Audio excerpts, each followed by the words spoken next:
Hello, welcome to the tutorial um, showing you how to analyze a simple beam held by a hinge support and a roller.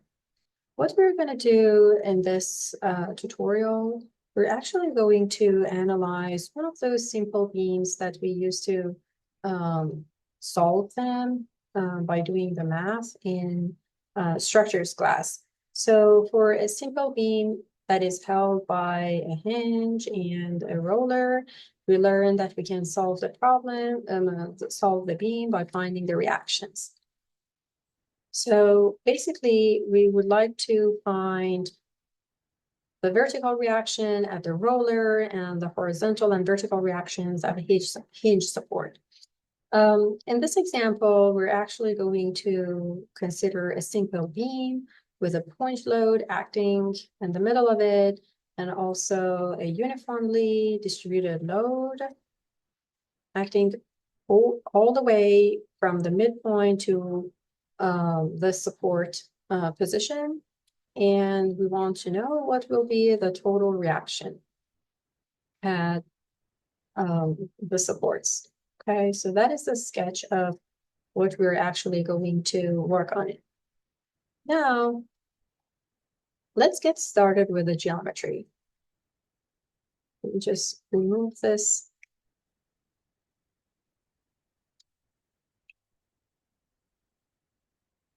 And get started with the geometry. You have two ways to define a simple beam. You can just parametrically define a simple line like this by giving it a start point and an end point, or you can just simply draw your beam in the Rhino viewport. For those who are very beginner in Grasshopper, I'm going to do that. So I'm going to just like key in line, and then I'm going to get started with just giving the coordinate like 0, 0, 10 here. And then the length of the beam here, it will be 18 feet. One more time, I would like to just remind you that before getting started with Karamba or any modeling work in Grasshopper, it's important to make sure that the units in the Rhino viewport is correct. So at the beginning, before getting started with scripting, right-click on this unit icon on Rhino, and then set the right unit. If it's meter or millimeter or centimeter or feet or inch, make sure you're picking feet for this example. Now, I drew an 18 feet long line, and then I want to transfer this geometry to Grasshopper. So I'm going to just simply double click on the canvas and key in geometry, and then I'm going to set one geometry. Okay, so if I right click on it and set one geometry, I can select this line, and then you see that this grasshopper parameter turns to be gray instead of being orange. That means that the information of this line is all red by this geometry. Now I can get started with doing the scripting. So let's do everything from the beginning. Karamba by itself doesn't understand that this line means a beam. We should define that for Karamba.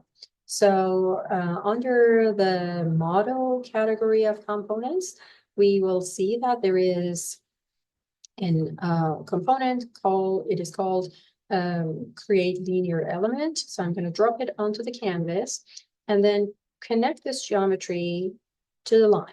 Now here, Karamba understands that this line will behave as a linear element, which can be a beam or column based on the load case scenario. Now we have our geometry. Like any other structural system that we want to analyze, we should first define multiple parameters and actually create our model that we want to analyze. So again, going back to the model, we should drag and drop the assemble model component onto the canvas. And this component asks what is the element that we want to analyze, what are the support cases, what are the load conditions, and for more complex structural systems, we may need to add joints or input set of beams. For this simple example, we're just going to connect this simple linear element that we are going to analyze it as a beam to our assemble model component here. So now Karamba understands that we want to design this element. Then the next item that we should define is the support case. Again, under the model, the last component is called support. And similar to the case that I drew here, I want to put hinge at one support and then a roller on the other side. Okay, so what I need to do is that I need to drop two support components onto the canvas. One will be a hinge, one will be a roller. Now, the support component asks, where is the position of this support? So we should define a point for that. Here, the create linear element not only gives us the element of the beam, but also it gives the two ends of the beam as well. So if I just like drop point parameter onto the canvas, you'll see that this point will, this point parameter will demonstrate 2 points at the two ends of the beam. So I want to pick one of the points to place the hinge and the other point to place the roller. In order to extract those points from a list of 2 items, what I'm going to do, I'm going to use list. I'm going to call for list item. Okay. And then what I'm going to do, I'm going to connect this list of 2 points to this list. Okay. Now, I want to pick the point index 0 here, this one, to place the hinge, and then call another list item, this one, and connect the list of the points to it. And then this time call the point index 1 to get the next point. How you can find the index values of the points, if you just connect these points to a panel, you'll see here you have 2 points. One is index 0, one is index 1. We want to place the hinge support at this index, at this position, and then the roller at the other one. Now, I will connect this point to the first support, and then the next one to the next support. Okay, I can actually give them a name. So let's just say and support to make it more clear. And then here I can just again rename that and say the roller support. Okay. Now we know that where we want to place the supports, but we don't know anything about the support conditions. If you remember, I told you that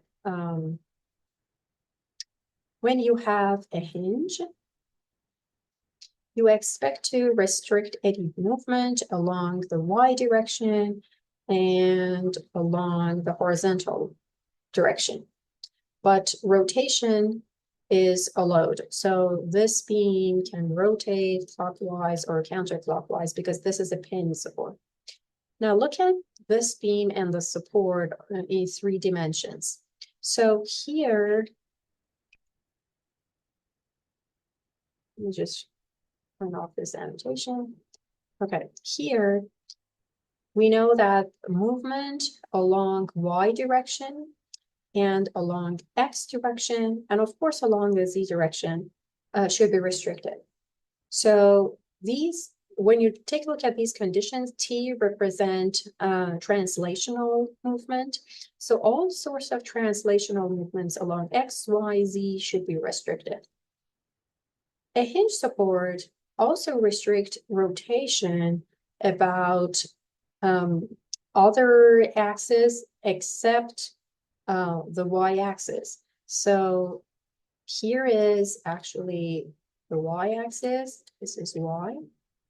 So our beam can rotate about y, but a hinge doesn't allow it to like rotate in this direction or in this direction about the z. Okay, so removing all these annotations.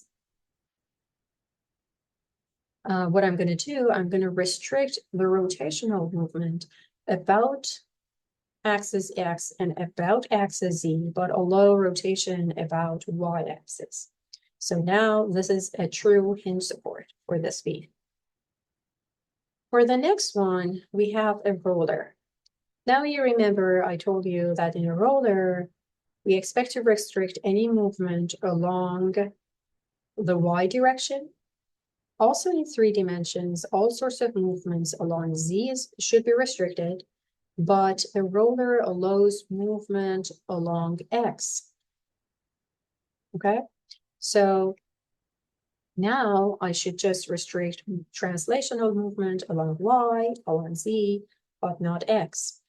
Similar to a hinge, a roller support also restrict rotation about x-axis, about z-axis, but it also allows the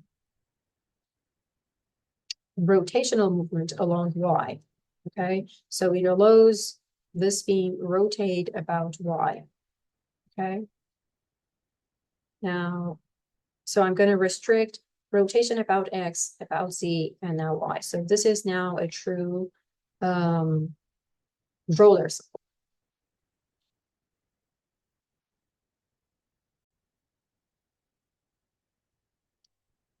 Now what I'm going to do, I'm going to connect these 2 supports to our assemble model component. So I will hold shift and connect both supports to assemble model.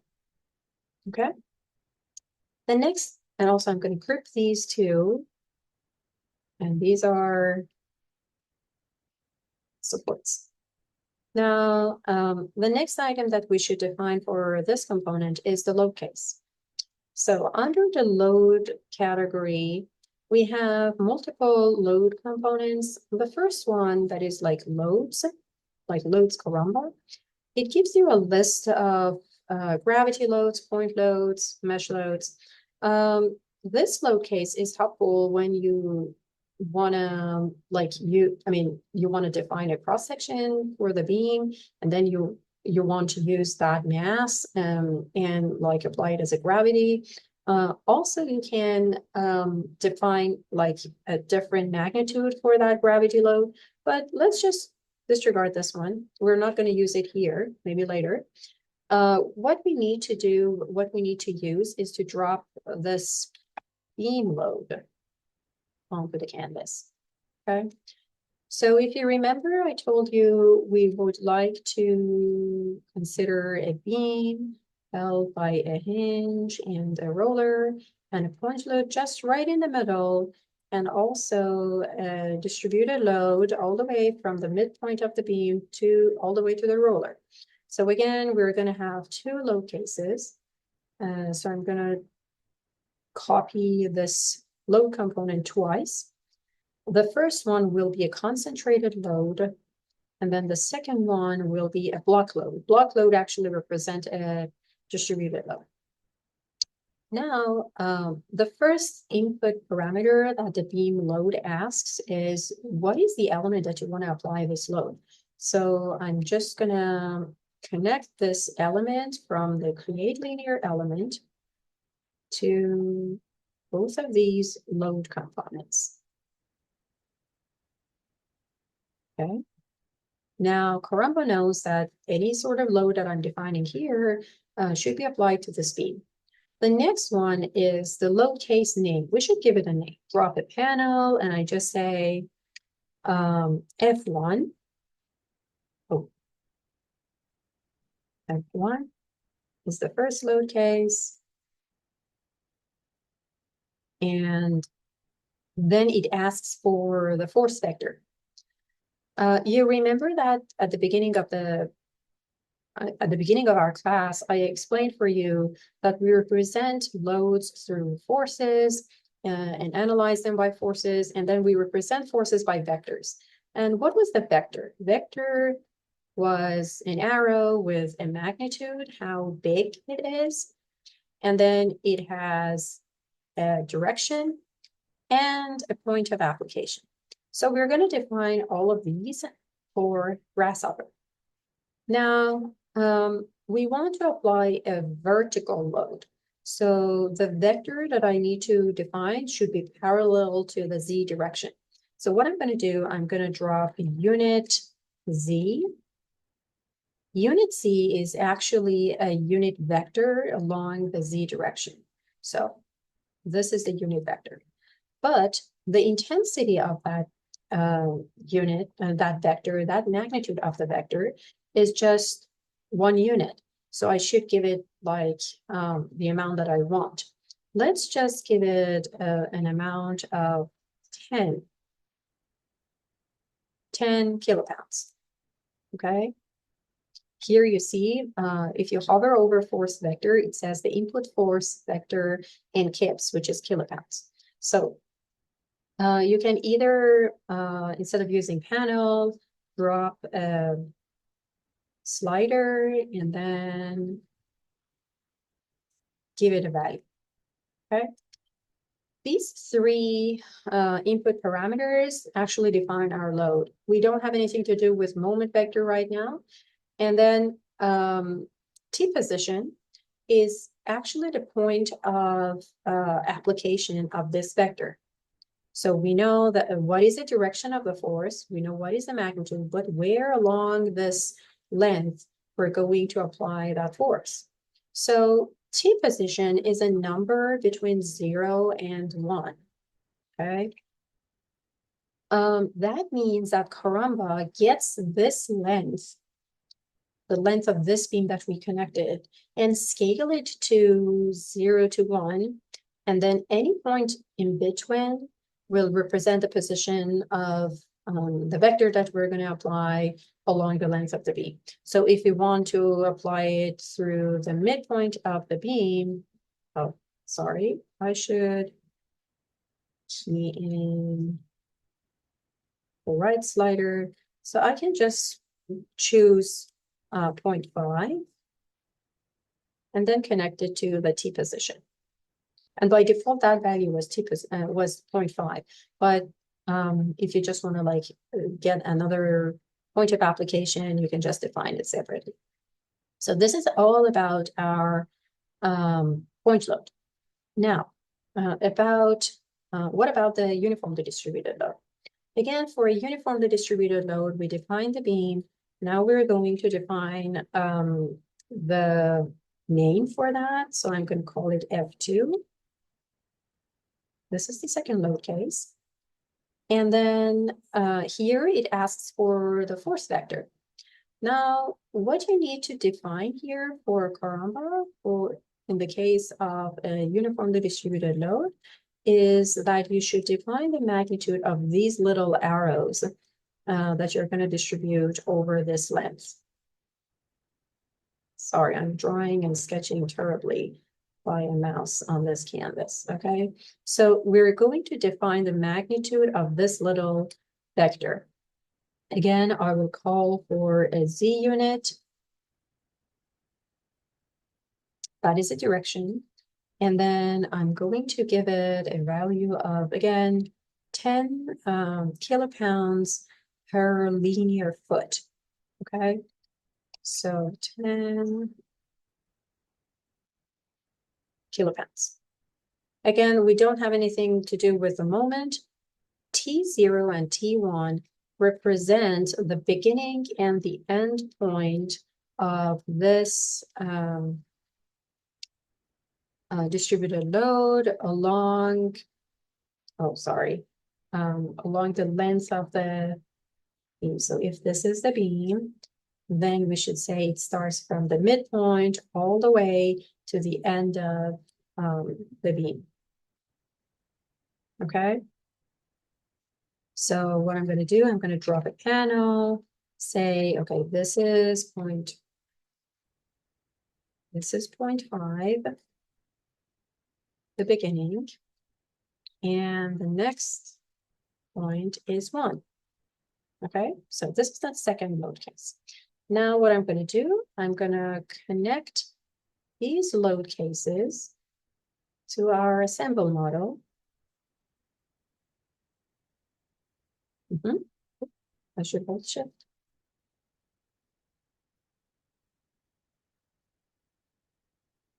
And just remember, in the order that you connect them,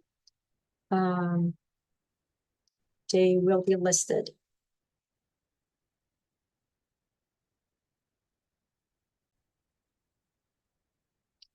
Now, before continuing with the rest of our modeling and analysis, just let me tell you that under the result, there is a component. It is called model view.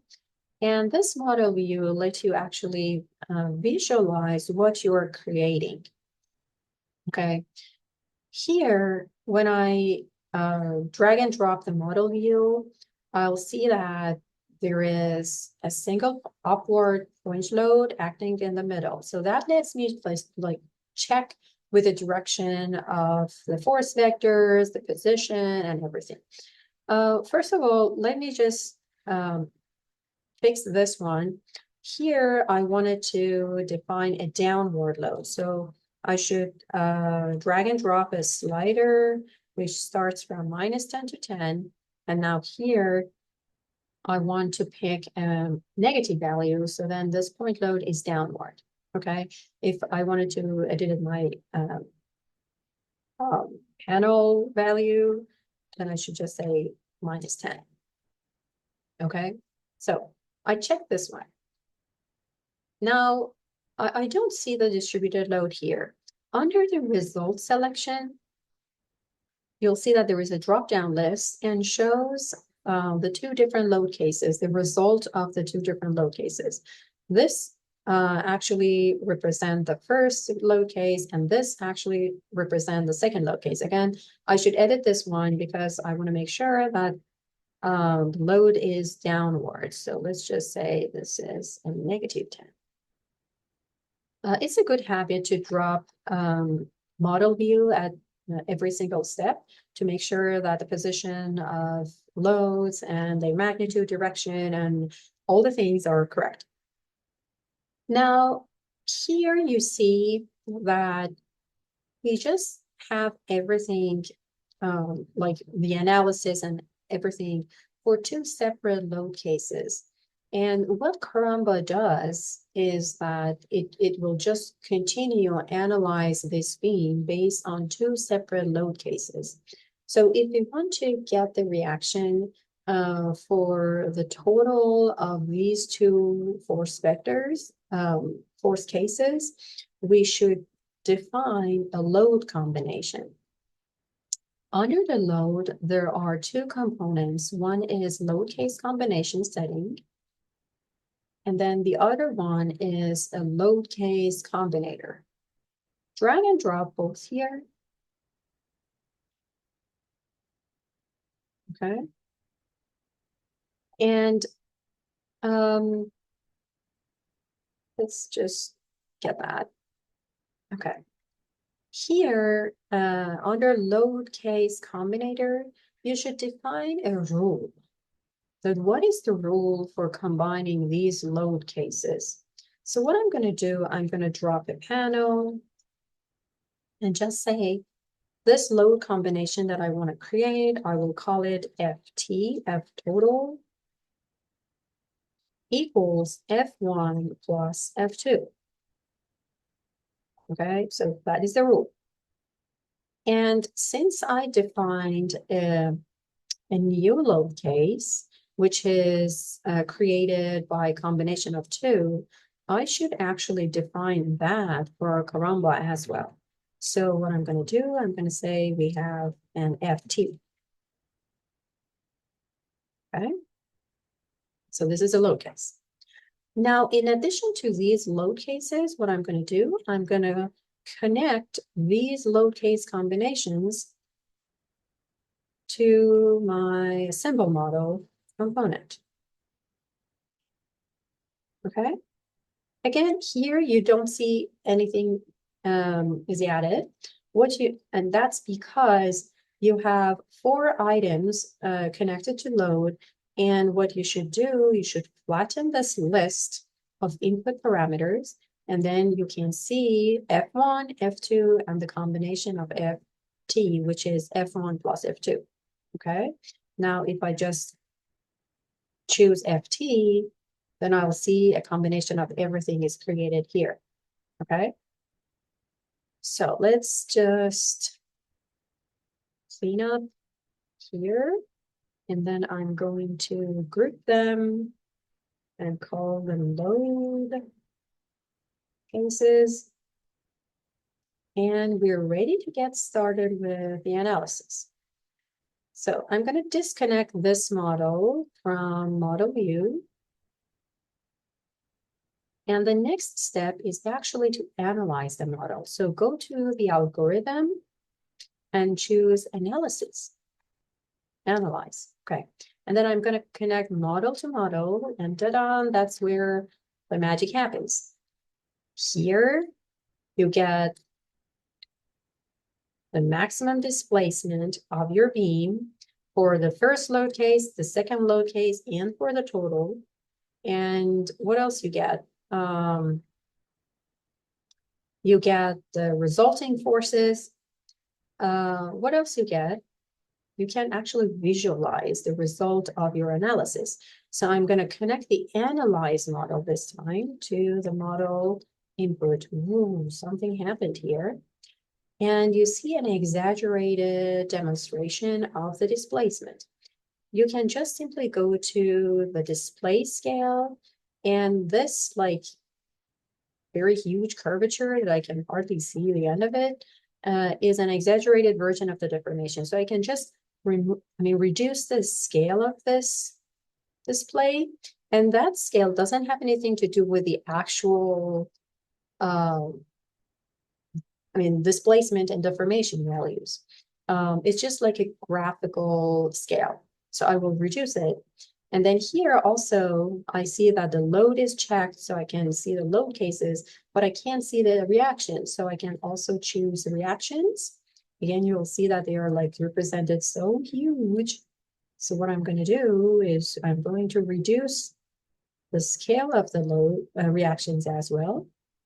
And now I can see the reactions at that simple load case without doing the math. So that's the magic. And here under the result selection, if, for example, I pick F1, I can see the reactions due to just first load case. If I just choose F2, I can see the reactions due to the distributed load case. And then FT is actually summation of both. So this is where we'll stop. If you want to have more fun, you can just solve this simple beam held by a hinge and a roller under 2 load cases mathematically on a piece of paper, and then see that your calculation is correct.